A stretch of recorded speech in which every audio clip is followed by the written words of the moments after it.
you're saying authentic leadership and you feel really good about it, but what does it actually mean? And every time I think about it, every single time, I end up thinking about Michael Scott from The Office. And I say to myself, the guy was authentic. He was just being himself at the office. He was being authentic. Terrible leader. Terrible. Because that was the moment I said to myself, oh my gosh, I'm actually waiting for something that's never going to happen. It's never going to happen. It's never going to be the right time for me.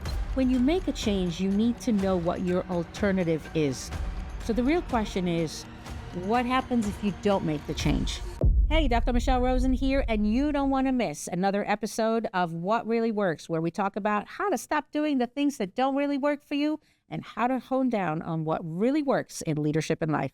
I bet you've heard very recently, over and over again, people talking about authentic leadership. And I'm telling you, if I hear another person saying authentic leadership, it just makes me stop in my tracks because I ask myself, okay, so you're saying authentic leadership and you feel really good about it, but what does it actually mean?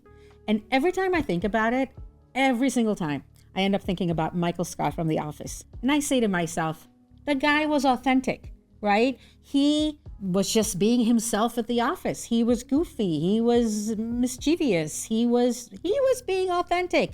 Terrible leader. Terrible. So what are we actually saying when we say authentic leadership? That's what I want to talk about today. I want to talk about, why is everybody talking about being authentic? Does it really matter? So when people talk about authentic leadership, they talk about bringing who you are to the people around you. Let me tell you why I have a problem with that. I have a problem with that because in my mind, being authentic is not, this is how I get up in the morning. This is what I look like without makeup. This is what I look like when I'm not done up. This is what I look like when I'm not perfect. I don't buy that, because when you put your authentic self out there that way, come on, it's not your full self. You're showcasing bits and pieces of yourself that you chose to show in a certain way to the people around you. Let's say on social media. Let's say to whoever you chose to showcase that part of you. I don't want to see that. I don't need to see you without makeup. I don't need to see how you got up in the morning. And I don't buy that this is your authentic self. You know what I want to see? I actually want to see your best self. Show me how you bring your best self as a leader every day. Show me how it's not about being real, but it's about making an effort. Show me how even when things are really, really tough, I'm still going to see the same person. You're going to be consistent. You're going to be your best self each and every time. So how about instead of talking about authentic leadership, we talk about consistent leadership. We talk about no matter what happens out there, no matter what challenges you're up against, if you're a good person, I'm still going to see a good person. If you're a person that levels up, no matter what happens, I'm still going to see you leveling up. If you're a person who is there for other people and you're there to empower them, and things get really, really challenging for you in your life, in your leadership, in your business, whatever, I'm still going to see you doing that. I don't care to see you without makeup. I really don't. Maybe I don't even need to see that. What I care to see is that you make an effort to be consistent no matter what happens. And then and only then I will know that what I'm seeing is your true self. So when we talk about authenticity, to me, it's not about seeing you without makeup. It's not about you sharing your shortcomings that you chose to share. For me, when we talk about your authenticity, we talk about you practice what you preach. If you're a thought leader or a leader and you're out there telling people to lead, to do whatever, are you practicing it yourself? Are you doing what you're teaching? As a leader, if you tell your team, I want you guys to make an extra effort. Want to be authentic? Are you making an extra effort? So it's that complete alignment between what you showcase and what you do that makes you authentic for me. So ask yourself, when you talk about authentic leadership, am I practicing what I teach? And I want to share with you in this episode of What Really Works, how I do that. And specifically, I want to talk about my book, The 6% Club, because if there's any book that I wrote where I shared how I practice what I teach, what I preach, what I talk about, it's in that book. So the 6% Club, this book, I wrote it after I finished a research of 1,000 people. 1,000 people that said that they are going to do something. And I wanted to find out if they actually did it. And I came to find out that only 6% of the people actually did the thing that they said they were going to do. Some of the things that I put in this book are things that I do every single day. You see, to get among the 6% is not, okay, I made it, I'm a 6%er, so I'm good now. It's literally a struggle every day. It's a struggle every day where I say to myself, okay, Michelle, you have this goal. Are you actually going to make it happen? As simple as that. When I wanted to launch this podcast, I talked about launching a podcast for the longest time. Then I said to myself, I'm actually going to make it happen. I'm actually going to follow through. When I went back to school, I was a full-time working mom of 3 very, very young kids. This is how I went back to school for my master's and then my PhD. I used to set up alarms for 3 a.m., study between 3 a.m. and 6 a.m. 6 a.m. the baby wakes up and I start my day as a full-time working mom of 3 very young kids. I got to the finish line. I said I'm going to do the thing and I actually did the thing. And that struggle of, oh my gosh, I want to be comfortable. I want to let go a little bit. I want to relax. That side of me. And then the other side of me that is like, challenge yourself. You can reach higher. You can do really cool things. What's the next thing? What's the next thing? What's the next thing? That's the 6%er mindset. Those are the small group of people that always challenge themselves. And one of the questions that you need to ask yourself every day is, where do I choose to be? Do I choose to be among the 6% who say that they will do something and actually make it happen? Or am I a 94%er? You may be a 6%er on some things and a 94%er on some other things. And I know that I struggle with that all the time. But every time you manage to get yourself from a place of talking about doing something to actually doing it, you won. You made it happen. I was thinking about it the other day when I was debating if to go to Pilates class because it was freezing outside, freezing. And I was really tired. I didn't sleep well at night. And I said, maybe I'm just not going to go. It's not a big deal. It's one time. It's one Pilates class. Seriously, the world will not collapse. Big mistake. And I'll tell you why. Yeah, the world will not collapse. But every time you train your brain to follow through, you're strengthening those neural pathways in your brain of, I said I'm going to do the thing, and I'm actually following through. I am that kind of person. If I said I'm going to go to Pilates class, I'm going to go to Pilates class.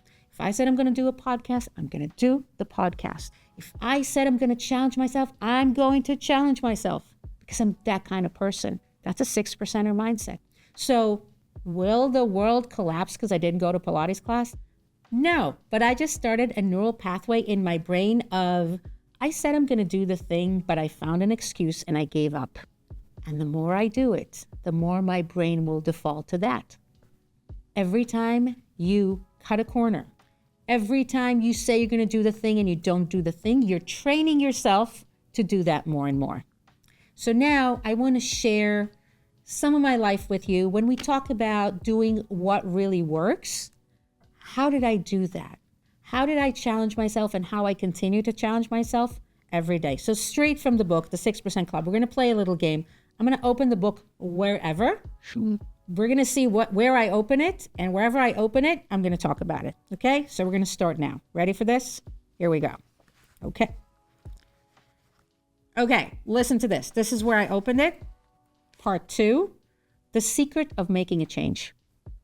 Okay, so this is how I do it. I started my career doing something that I didn't like, living a life that I felt was not the life I wanted to live. I felt that I could be more, that I should be doing more. And I was thinking that maybe I'll make a change when the time is right. And I had a friend that I used to meet every Sunday morning, really early in the morning at the local Starbucks. And the reason we met so early is that we were both young moms and we had young kids. And we said, you know what? We can meet early in the morning before everybody wakes up, have coffee, start the day. And I go to meet with her. And she's asking me, oh, Michelle, how are you? You know when people ask you, how are you doing? So she's asking me, Michelle, how are you doing? And this one time, I just couldn't anymore. And I said, you know what? I'm really not happy. Like, I really want to make a change in my career, and I want to do all these cool things, and I want to write books, and I want to have more of a voice, but I don't know, I don't know. Maybe it's not the right time. And she said, Michelle, why isn't this the right time? Why can't you just do it? And she said, let's start from the beginning. What would you do? If you could do anything right now, what would you do? And I said, I think the first step is I got to go back to school. I didn't even think about a PhD. I got to go back for my master's. And she said, well, why don't you just go ahead and do that? I said, my kids are so little and they need me. And, my husband at the time, he's in a startup. So maybe when the kids grow up and, maybe I'll go back to school, maybe when the startup picks up. And she looked at me and she said, Michelle, your kids will always need you. There's always going to be a reason not to do it. Just go and sign up. And if there's any defining moment in my life, that was a defining moment, because that was the moment I said to myself, oh my gosh, I'm actually waiting for something that's never going to happen. It's never going to happen. It's never going to be the right time for me. And I went and I signed up for the master's. And then, when I finished, I said, you know what? Maybe I'll sign up for a PhD. I think I can do this. And I went and signed up for a PhD, working full time, 3 very young kids. I had my daughter, Mia, in the first semester of the PhD program. So I'm working full time. I have a baby. I have 2 young kids, and I'm a full-time student. When you make a change, you need to know what your alternative is. So the real question is, what happens if you don't make the change? And for me, not making the change meant that I was going to stay stuck feeling like I could be so much more. And to me, it felt unbearable. Like, there's no way. I gotta make something of myself. I don't want to stay behind. And so think about the discomfort. So the discomfort is, I gotta do all these papers. I have to take care of these kids. I love my kids. I want to be there for my kids. I don't want to flunk out. I gotta make this happen. So waking up at 3 o'clock in the morning to study, 4 o'clock in the morning to study, small price to pay. You know why? Because I knew that the price of not doing it was higher. When you want to make a change in your life, you need to get really clear of what happens if you don't make the change. Think about it this way. You want to get healthier. What happens if you don't? You want to eat healthy. What happens if you don't? You need to scale your business. What would happen to you financially if you don't? And when the pain of not making the change supersedes the pain of the discomfort, you pull through. You make the change. You make sure it happens. So this is what happened to me. I kept remembering all the time that if I don't graduate, if I don't pull through, if I flunk, if I leave, if I drop, I'm going to go right back where I was, unhappy, frustrated, not doing the things that I really, really wanted to do. I had a friend once tell me that he came from poverty and that he had 2 beautiful daughters. And he said, every day when I wake up and I think about my workday, I ask myself, what do I need to do so that my daughters don't have to live where I grew up? And so think about it, like the pain of him living there, raising his daughters there, knowing what it means was potentially so bad that he was willing to do anything to make sure he doesn't get there. I find that when we talk about people that are comfortable, they're comfortable because they're not very aware of what it would feel like when they don't do the things that they need to do in order to scale and grow. So we started today from talking about authenticity, and we talked about how authenticity is not about how people, go on social media and they're presenting themselves as vulnerable or without makeup or talk about their shortcomings. Authenticity is about, I'm going to come and talk to you about change, and I'm actually going to challenge myself every day to change the things that don't work for me. I've done it in the past. I do it every day.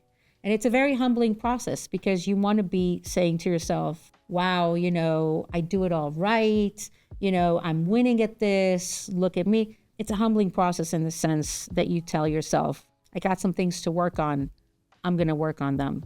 I'm going to talk to you about change, and I myself will make sure to change the things that don't work for me, the things that don't serve me, the things that are not the right thing for me in my life. So let's open the book again, see what we come up with. Okay. The law of specification, common mistakes to avoid. What is the law of specification, and how did I even get to that? So the law of specification basically means that you've got to be really specific and granular when you want to make a change, okay? Don't come to me and tell me, I'm going to get healthier, because I'm going to say, what does that even mean? How are you going to do that? What are you talking about? Don't come to me and say, I'm going to scale my business, because I'm going to say, what does that even mean? Don't come to me and say, I'm going to be more present with my family. I will ask you, what does that actually mean? Come to me and tell me, I'm going to spend 2 hours playing ball with my kids outside. I know what that means. Come to me and tell me, I'm going to get to this much profit within this much time. I got you. I know what you mean. Don't come to me and tell me, I'm going to be healthier. Come to me and tell me, I'm going to improve my blood pressure, sugar, body fat by this much. And I'm going to tell you, I got you. I know what you mean. You mean business. You know exactly what you're talking about. So in terms of authenticity, I say what I preach, right? I make sure that every goal that I have, I get really specific and granular, and I define to myself, what exactly am I going to do? By when? Why am I doing it? What are the results? The more specific I am, the more likely it is to happen. Anything that you define to yourself that is vague, forget about it. Forget about it. You're just talking. It's not going to happen. Get granular. That means that you're serious, and then it actually happens. Okay. I just opened the book again. This is what I found. The 0 to 10 rule is a game changer. What is the 0 to 10 rule? So if you've been at one of my events, you know that I talk about the 0 to 10 rule all the time. And if there's anything that I feel so passionate about, it's the 0 to 10 rule. The 0 to 10 rule literally changes my everyday. And actually, it's the name of my upcoming book, the 0 to 10 rule. And let me tell you what it is. The 0 to 10 rule basically means that you only have 100,000 things to do every single day. And so you can't humanly do them all. It's not possible. Trying to do them all means that you're going to run around and you're going to accomplish this much. And a lot of times, and I'm sure that happened to you, you ask yourself, okay, so I ran around the whole day, right? I did all these things today, right? Seriously, what did I actually accomplish today? And it's not about running. It's not about doing. It's about doing the right things. And that's what the whole 0 to 10 rule is about. It's about the most important things for your day, the things that actually push you forward are the 10s. And the least important things are the 0, the 1s, the 2s. If you look at your day, you're going to find out that for the vast majority of your day, you're doing the 2s and 3s. Doing the 10s is what pushes you forward. And I want to share with you how I came upon the 0 to 10 rule. I was a PhD student. I was working with patients in psychology. And specifically, I was working with people who were depressed. And when someone is depressed and you ask them how they're doing, it's very hard to know if you're actually making an impact. Because if yesterday was bad and today is bad, how do I even know that I'm bringing any value to you? I don't know. And so we used to scale how they feel on a scale of 0 to 10. And it was literally, they had a line, okay?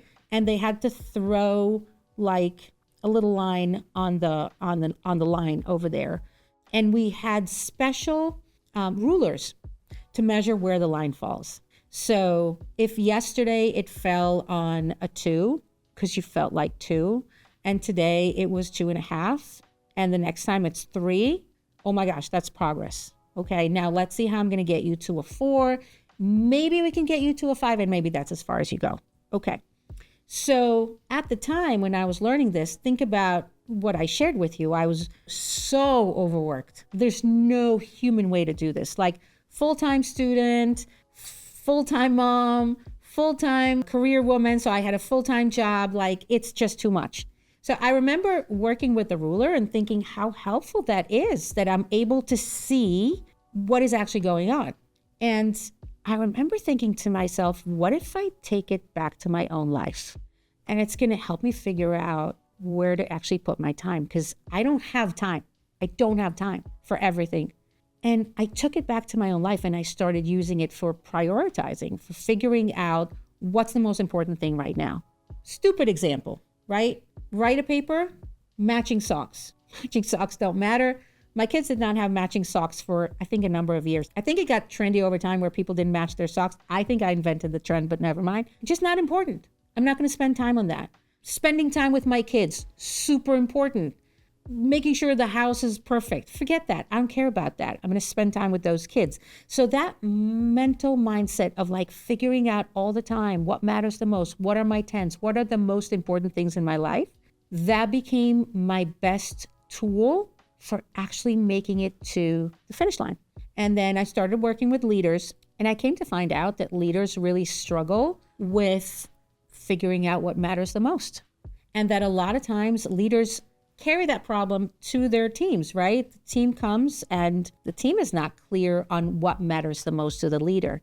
I find that using the 0 to 10 rule is probably my best friend for making sure that I focus on what matters the most at any given time.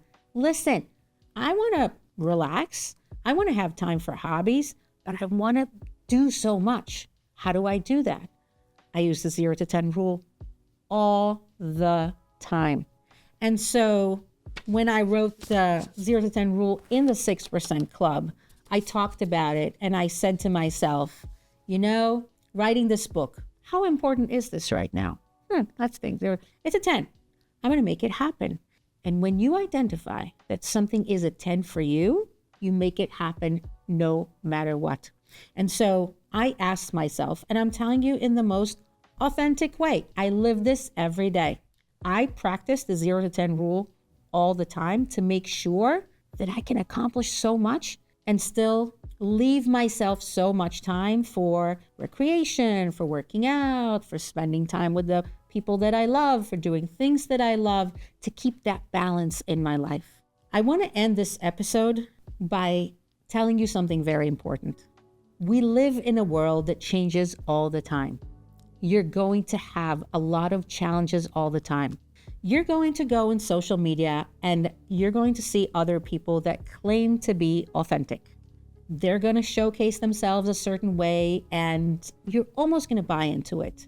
Being authentic is not a goal. It's not a value. It doesn't carry any weight. It's a pretend. What really carries the weight, what is really important, is to be consistent. When you are under pressure as a parent, you still want to be the same parent. You still want to be as dependable. You still want to be as responsible. It's the consistency that builds the trust. When you are a leader and things get crazy, AI, technology, changes in the market, it doesn't matter. Stress, you still want to show up in the same way. We give too much weight to authenticity. That is not authentic anyway, because people show it however they choose to show it. I don't want to talk about authentic leadership. I want to talk about consistency. I want to talk about showing up. And my promise to you is, no matter what happens, I will show up for you in the same way that I have for the past decade.